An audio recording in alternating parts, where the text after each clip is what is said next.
The mystery of a little girl who seemed to vanish into thin air. A tragedy that gripped the world. What happened to Madeleine McCann has been a puzzle for more than a decade. The answer could lie hundreds of miles from where the child was last seen. Madeleine was nearly 4 when she disappeared in 2007. This last photograph of her has become one of the best-known news images of our time.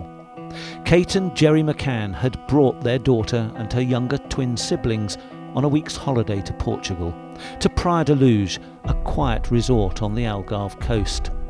On the 3rd of May, at around 8:30 p.m, the McCanns left apartment 5A on the corner of the Ocean Club complex to meet their friends at a tapas bar 80 yards away. They'd agreed to look in on each other's children in half-hour intervals. At 9:30, one of Kate and Gerry's friends checked on the children and said everything was fine.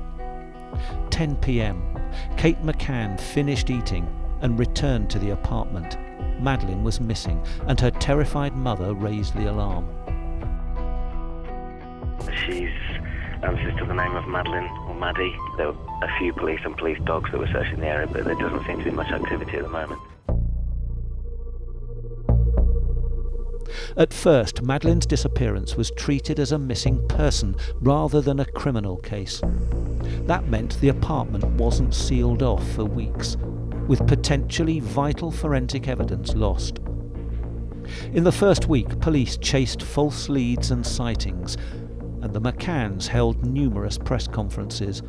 Words cannot describe the anguish and despair that we are feeling as the parents of our beautiful daughter Madeleine. 11 days in, expat Robert Murat was formally questioned as a suspect. Much later, he was cleared of all suspicion. He lived close to where Madeleine vanished and had been helping police as a translator. Her parents prayed for their daughter's return. They met the Pope. He blessed a photograph of Madeleine. Thousands of supporters tied yellow ribbons as symbols of hope. As the world looked on, a devastating twist. The McCanns' parents became Arguido's suspects. 2 specialist dogs, one to detect dead bodies, the other traces of blood, were brought over from Britain at the request of the Portuguese police. The dogs reacted to something in the McCanns' apartment and in their rental car, which wasn't hired until 3 weeks after Madeleine disappeared. 4 months after their daughter vanished from her bed, her parents were questioned over suspicions Madeleine had died accidentally at their hands. They were released, with no charges ever brought. Soon after, Kate and Gerry left Portugal and flew home with their 2 younger children. Whilst it's heartbreaking to return to the UK without Madeleine, it does not mean we're giving up our search for her. After an appeal by the McCanns to the then Prime Minister David Cameron, they say that there is new evidence, new leads to follow, new things to be done. It was a case that did shock and still shocks the nation. Scotland Yard was then called in, and their own investigation, Operation Grange, was launched. Detective Chief Inspector Andy Redwood led a team which identified 600 individuals of some interest. 6 years after Madeleine's disappearance, detectives used the BBC's Crime Watch show to announce they had made a breakthrough. Reanalyse and reassess everything, accepting nothing. This artist's impression had been considered crucial. A man seen carrying a child 45 minutes before Madeleine was discovered missing. A night crash that was operating from the main Ocean Club reception, and 8 families had left 11 children in there, and one particular family we spoke to, they themselves believed that they could be the Tanner sighting. We're almost certain now that this sighting is not the abductor. Scotland Yard's focus was on a different suspect, seen carrying a child towards the beach at around 10 p.m. 2 theories were in play: a planned abduction or a burglary gone wrong. A series of suspects were considered and then ruled out. They confirmed that I'm a witness, not a suspect. So basically, I'm just going to wait for further investigation to see what's going on. A Portuguese investigation focused on a series of sex attacks on young sleeping children in resorts along the coast. There were some 50-odd files on sexual predators that had been forwarded to the Portuguese police by the British police that the British were not convinced had all been thoroughly investigated.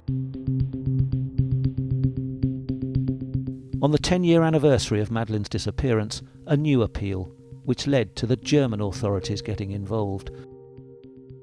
I know we have a significant line of inquiry which is worth pursuing, and because it's worth pursuing, it could provide an answer. A suspect known as Christian B was revealed on the 3rd of June 2020. A day later, a German prosecutor confirmed Madeleine's disappearance was being treated as murder. On the 12th of July, Portuguese police started searching disused wells close to Praia da Luz, where Madeleine disappeared. And just over 10 days later, police in Portugal reopened their investigation into the rape of an Irish woman who believes her attacker may have been Christian B. Another dramatic development came on the 20th of April 2022. Christian B was made an arguido, a formal suspect, by Portuguese authorities. The move was probably to head off the statute of limitations in Portuguese law, which prevents people from being prosecuted for serious crimes after 15 years. It was just under 2 weeks before the 15th anniversary of Madeleine's disappearance. But Sky News has found out exclusively that Christian B insists he has an alibi. The German drifter says he was many miles from the scene, having sex in his camper van with a young woman who would back his alibi. He even says they were stopped and photographed at a police roadblock as he drove her to the airport the next day. German police say Christian B hasn't told them anything, and they can work only with the evidence they have. The world has not forgotten Madeleine. New sightings in different countries will have helped keep the family's hopes alive.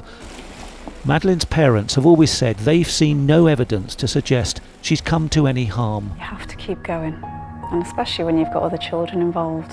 And you know, some of that is subconscious. I think your mind and body just take over to a certain extent. One of our goals, obviously ultimately finding Madeleine, was to ensure that Sean and Emily have a very normal, happy and fulfilling life. Before Madeleine was taken, we felt we'd managed to achieve a little perfect nuclear family of 5. And we had that for a short period, and you adapt and you have a new normality, and unfortunately for us, our new normality at the minute is a family of 4. An obsession with her disappearance, the public's fascination with this mystery, perhaps an acknowledgement of the risks you take as a parent. The McCanns have always accepted they were wrong to leave their children on their own, but they've never wavered in their belief Madeleine would one day be found. From my point of view, you know, somebody knows what's happened.